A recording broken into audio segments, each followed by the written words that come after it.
Hello and welcome to the Product Manager's Handbook. Today we're going to dive into how to be a great product management leader. Keep watching to learn more about meaningful leadership that will help you and your team to achieve your goals. Subscribe to our channel to be up to date and never miss our episodes. Click here to visit our social media profiles like Facebook, Instagram and LinkedIn for more tips and tricks. Let's get started.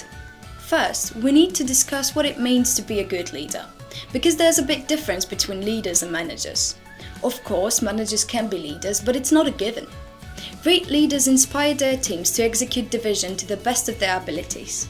But this is not achieved only through assigning tasks.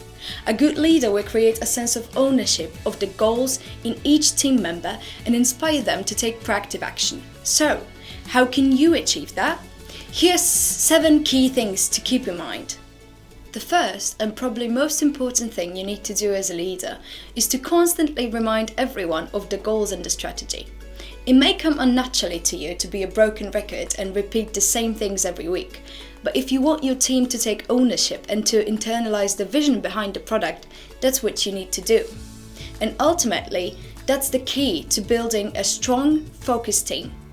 Sometimes even a single person that's off track and not focused on the long-term strategy can slow down the entire project. The next thing you need to do is to stop correcting your team's mistakes. I know what you're thinking.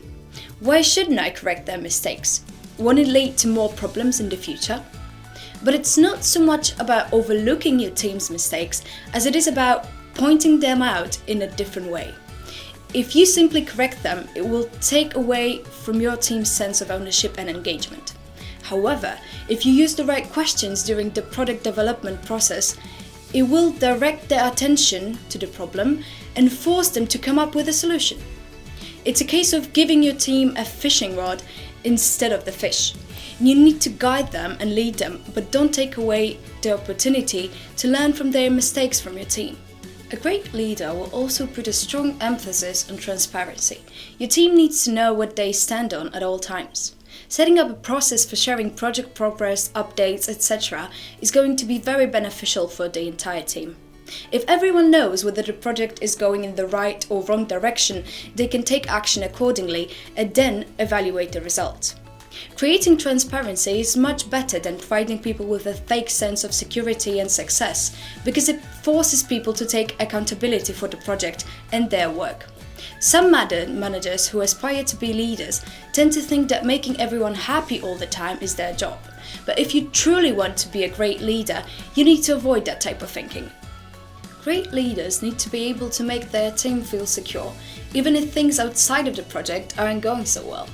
That's because most people tend not to be the most creative when worrying about the future of their job. As a leader, you need to project confidence, optimism, and urgency at all times. It's one of the hardest things about being a leader. Keeping up appearances might seem like lying to your team, but that's not the case here. Your positive attitude and motivation is crucial if you want your team to be invested into the project.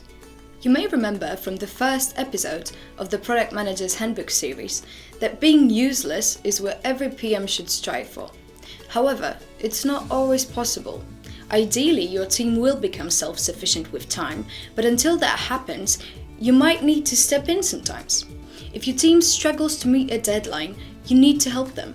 It will gain their trust and respect if you show that there's no task too small for you, even if the task is to find a tester or write a small copy.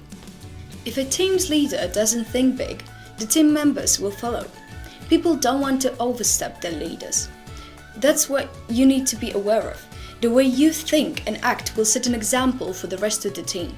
So think big and long term. Let your team know that it's okay to step outside the box and come up with very unusual solutions. Leaders need to be enablers and not stoppers. I touched on this a little in the previous episodes, but if a new leader emerges among your team, don't undermine them. Support them and give them more authority. Your goal as a product manager and as a great leader should be to make yourself completely useless, because that's when your team can completely take care of themselves and manage their own work efficiently and effectively. As a product manager, you should learn how to be a leader as well. Being a great leader will make it easier for you and your team to achieve goals and work better. So, implement those things in your daily work to deliver better results. Alright, that's it for today's episode. In the next one, we will discuss the importance of UX for product managers.